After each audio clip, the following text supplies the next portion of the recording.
Salve, salve rapaziada tricolor, fala você São Paulino, você São Paulina. Infelizmente não trago boas notícias nesta manhã, apesar de não ter tido um resultado ruim no clássico, um 0 a 0 que para qualquer torcedor de qualquer outro time do Brasil deve ter sido um jogo horroroso, para São Paulinos e palmeirenses pelo fato de ser um clássico, pelo fato de ter sido até um jogo, em alguns momentos, um jogo aberto para as duas equipes. Foi um jogo feio, foi fraco tecnicamente das duas equipes, mas que sempre é um clássico, sempre é tenso, sempre terceira rodada de campeonato estadual, a gente não tá nem aí, se é Palmeiras, se é Corinthians, se é São Paulo, se é o Santos, a gente tá em cima dos grandes clássicos para sempre esperar zoar o coleguinha no trabalho no dia seguinte, zoar a rapaziada na faculdade, na escola, onde quer que seja. Então a gente sempre fica tenso para ver que lado que vai levar melhor. E ontem nenhum dos dois lados levou a melhor. Eu acho que o empate fora de casa, um empate no Allianz Parque, não é ruim para o São Paulo, mas clássico a gente sempre espera uma vitória, sempre espera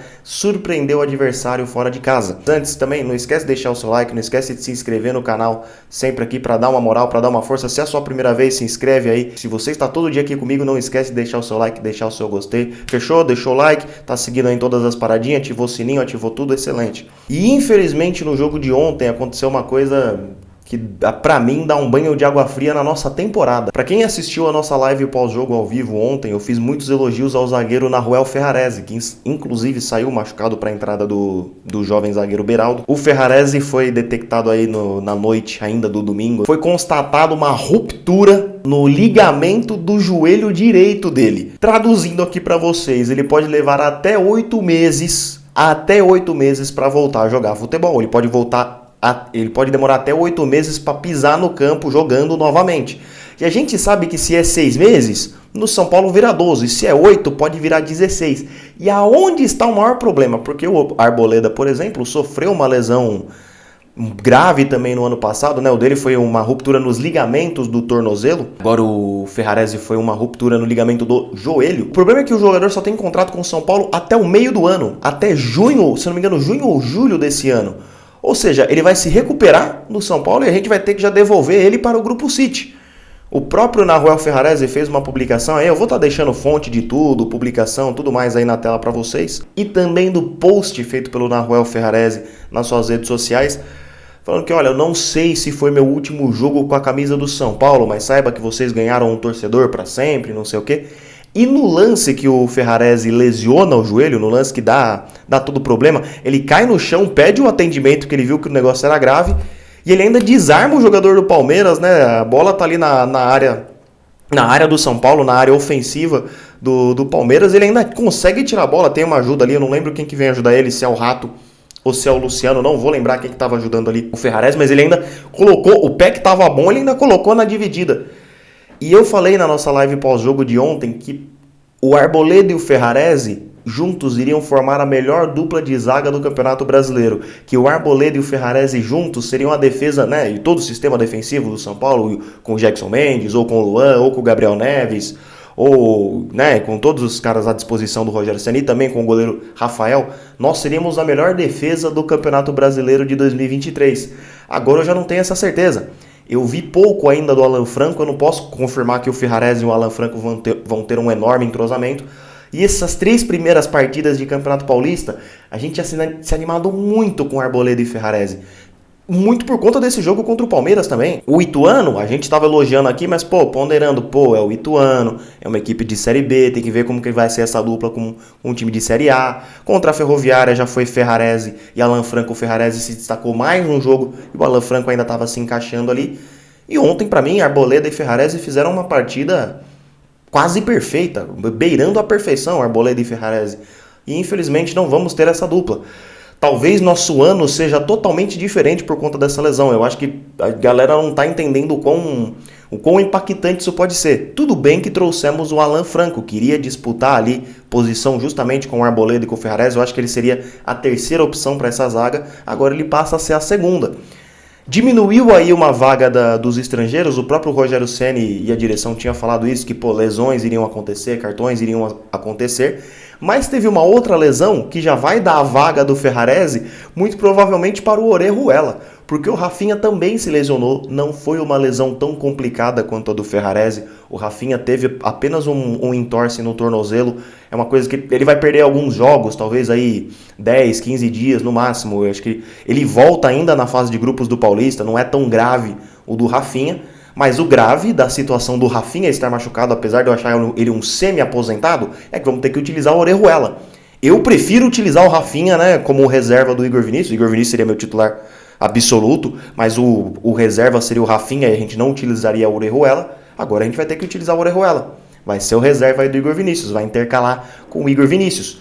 Ah, mas vocês podem argumentar, pô, Celso, o Orejuela não entrou tão mal contra o Palmeiras. Gente, não se ilude, ainda é o Orejuela. Vamos ver, eu espero que ele cale minha boca. Gostei, por exemplo, ontem do David. O Wellington Rato fez mais um jogo bom com a camisa do São Paulo. Alguns caras estão surpreendendo. Acho que o David, nesses 2 jogos, um gol e jogar bem contra o Palmeiras, a gente não esperava isso dele. Mas o David é jogador de futebol, o Orejuela é um dos casos que eu não sei como virou profissional, é diferente. O David a gente pode falar, pô, é um jogador fraco, um jogador nível isso, nível aquilo. Beleza, a gente pode discordar isso do David, vale tanto, não vale tanto. Agora que o Orejuela é jogador de futebol, todos nós podemos duvidar. E essa parte me preocupa, porque ao mesmo tempo que a gente abriu uma vaga de estrangeiro com a lesão do Ferrarese, ela já foi automaticamente preenchida aí com essa lesão do Rafinha, com o Orejuela para as próximas semanas aí, né? Tudo bem que o Rafinha ainda vai voltar e o Orejuela muito provavelmente não vai ficar no São Paulo. O próprio Rogério Ceni não conta com o Orejuela, ele falou não contava com o retorno do Orejuela aqui. Então acho que nem o Ceni quer muito ele lá.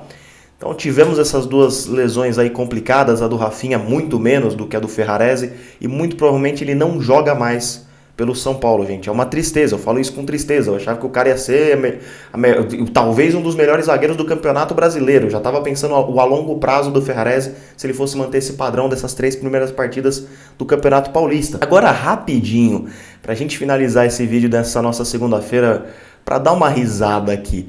Os palmeirenses estão reclamando de pênalti num lance do Arboleda. Teve lance, a bola bateu na coxa do Arboleda, eles reclamaram de pênalti. Bateu na perna do Wellington, bateu acho que no joelho, na coxa do Wellington também. Eles reclamaram de pênalti. Agora estão falando de um lance, acho que com o Piquerez ou com o Rafael Veiga, não me lembro qual dos dois, que se jogou dentro da área, dobrou o joelho e se jogou. O Arboleda chega próximo dele para marcar, obviamente, ele é zagueiro, mas ele nem encosta no jogador do Palmeiras. E parece que o Palmeiras, não sei se está mandando e-mail, mandando ofício, mandando flores para a CBF, não sei, mas está mandando alguma coisa para ver se consegue. Aí, isso aí é pressãozinha para o próximo jogo.